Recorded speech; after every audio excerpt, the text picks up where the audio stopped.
Hi everyone. तो आज हम स्टार्ट करने जा रहे हैं taxability of vehicle other than motor car. जैसे हमने मोटर कार की टैक्सेबिलिटी पढ़ी थी, उसी तरह हम किसी दूसरे व्हीकल की टैक्सेबिलिटी पढ़ने जा रहे हैं। मतलब एम्प्लॉयर ने एम्प्लॉय को गाड़ी नहीं दी, क्या पता कोई स्कूटी दी हो, क्या पता कोई बाइक दी हो, तो उस केस में टैक्सेबिलिटी क्या होगी और एग्जम्प्टेड पोर्शन क्या होगा वो हम देखने जा रहे हैं।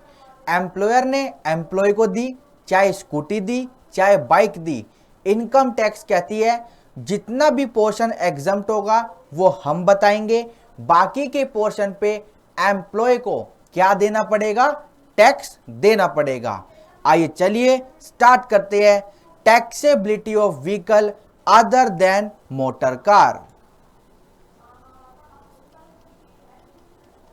Taxability of vehicle other than motor car. अब मैं आपको कुछ छोटी छोटी बातें पढ़ा रहा हूं, इनको प्लीज नोट करिएगा क्योंकि एमसीक्यू में ये छोटी छोटी बातें आ जाती है। Taxability of vehicle other than motor car. ठीक है, तो पहला केस इसमें हमारा क्या आता है? Case number first, if vehicle owned by employer, अगर वो व्हीकल एम्प्लॉयर का है यानी कंपनी के नाम पे है, यानी कंपनी उसकी मालिक है, तो क्या होगा? Taxable only for specified employ. और ये स्पेसिफाइड एम्प्लॉय क्या होता है ये मैंने आपको बता दिया था, सब जगह उनका मतलब सेम है। इसमें फर्दर 3 केस हमारे निकलते हैं।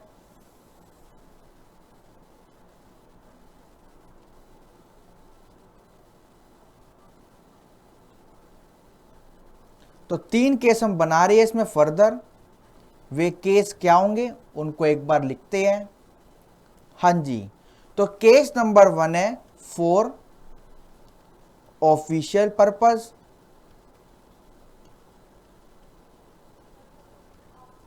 दूसरा है फॉर पर्सनल पर्पस और तीसरा है आपका फॉर बोथ पर्पस, यानी कि इसको हम क्या बोलेंगे? POPP। अब देखते हैं तीनों केस में टैक्सेबिलिटी क्या होगी। तो अगर फॉर ऑफिशियल पर्पस है तो इस केस में क्या होगा? Fully exempt. और अगर फॉर पर्सनल पर्पस है तो आपको लेनी है 10% of actual cost shall be taxable value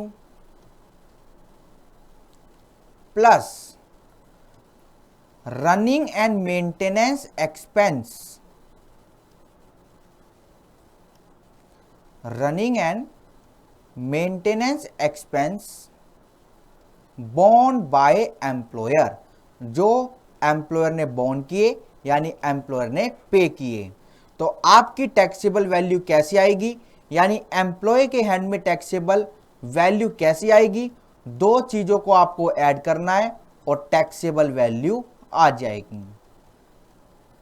ठीक है, तो इस वैल्यू पर एम्प्लॉय को टैक्स देना पड़ेगा। अब अगर वो व्हीकल बोथ पर्पस के लिए यूज होता है तो क्या होगा?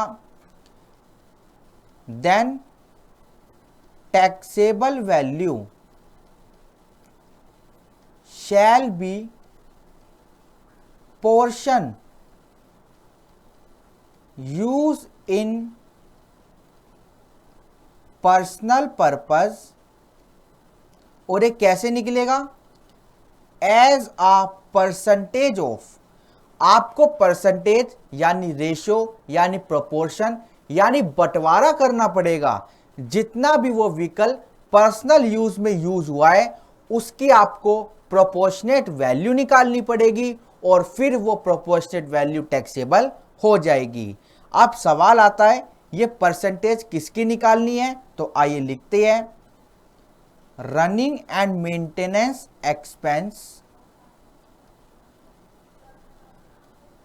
बोर्न बाय एम्प्लॉयर, अगर एम्प्लॉयर ने इनकर किए, प्लस 10% ऑफ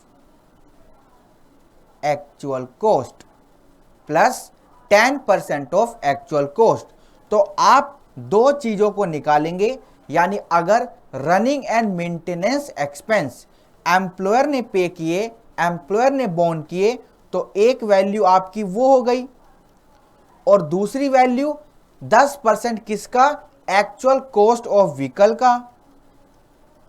और इन दोनों सम की आप क्या निकाल देंगे, परसेंटेज जो यूज हुई है पर्सनल यूज में, यानी वो हिस्सा, वो दिन का हिस्सा, वो टाइम का हिस्सा, वो महीने का हिस्सा, मतलब हम बंटवारा कर देंगे पूरी कॉस्ट को, जितनी भी कॉस्ट पर्सनल यूज से बिलोंग करती है। तो बहुत सिंपल है, आपको सिंपल परसेंटेज निकाल देनी है। पर अगर यही क्वेश्चन अगर मोटर कार का होता तो यहां पे कंप्यूटेशन चेंज हो जाती, वो आपको पता है, वहां पे हम परसेंटेज को बिल्कुल इग्नोर करते हैं। चलिए पहला केस खत्म होता है और दूसरा केस आता है, केस नंबर 2। इफ व्हीकल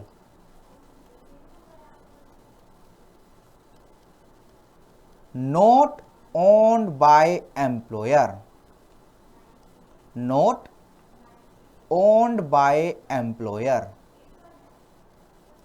तो इस केस में क्या होगा, टैक्सेबल होगा for all employee whether specified whether non specified, सबको टैक्स देना पड़ेगा अगर वो व्हीकल कंपनी का नहीं है। इसमें भी केस बनेंगे, आइए केस बनाते हैं।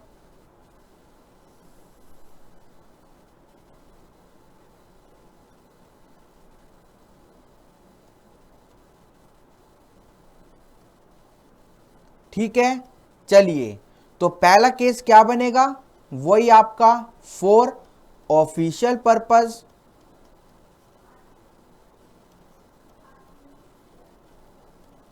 दूसरा क्या बनेगा फॉर पर्सनल पर्पस, और तीसरा क्या बनेगा आपका फॉर बोथ पर्पस, जिसको हम क्या बोलते हैं POPP। ठीक है, अब देखते हैं टैक्स ट्रीटमेंट क्या होगा। अगर ऑफिशियल पर्पस है तो ये आपका होगा फुल्ली एग्जम्प्ट। ठीक है, तो ये आपका होगा fully exempt. For personal purpose होगा तो क्या होगा, ध्यान देने वाली बात है, अगर एम्प्लॉयर की गाड़ी नहीं है तो ऑब्वियसली बात है 10% ऑफ एक्चुअल कॉस्ट हम नहीं लेंगे, तो बचा हुआ अमाउंट क्या बचा, running and maintenance expense borne by employer हम ले लेंगे। Running and maintenance expense borne by employer. ठीक है, अब फॉर पीओपी पर्पस क्या होगा, ये थोड़ा ध्यान देने वाली बात है कि इसमें क्या होगा, इसमें आपका एक अमाउंट एग्जम्प्ट होगा, टैक्सेबल अमाउंट की बात नहीं कर रहे। टैक्सेबल कैसे आएगा, टैक्सेबल में से यानी कि जो आपका एक्चुअल है उसमें से एग्जम्प्ट माइनस कर देना, टैक्सेबल आ जाएगा। इसमें हम पढ़ने जा रहे हैं exempted portion. Exempted portion shall be ₹900 per month, ₹900 per month, और हायर अमाउंट if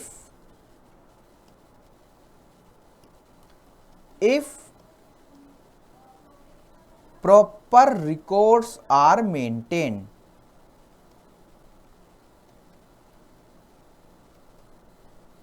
हाँ जी, अगर बोथ द पर्पज है तो अप टू 900 रुपए प्रति महीने की आप छूट ले सकते हो, और ज्यादा की छूट भी ले सकते हो अगर आपने proper books of maintain report किए, यानी आपने जो जो अपनी पर्सनल पॉकेट से खर्चा किया अगर उसके सबूत आपके पास है तो आप अपने एम्प्लॉयर से, अपनी कंपनी से उसकी छूट ले सकते हो। तो ये था हमारा पूरा topic, taxability of vehicle other than motor car. हमने इस टॉपिक को कंप्लीट किया, छोटा टॉपिक था और ये टॉपिक पूरा होता है। Okay, thank you so much.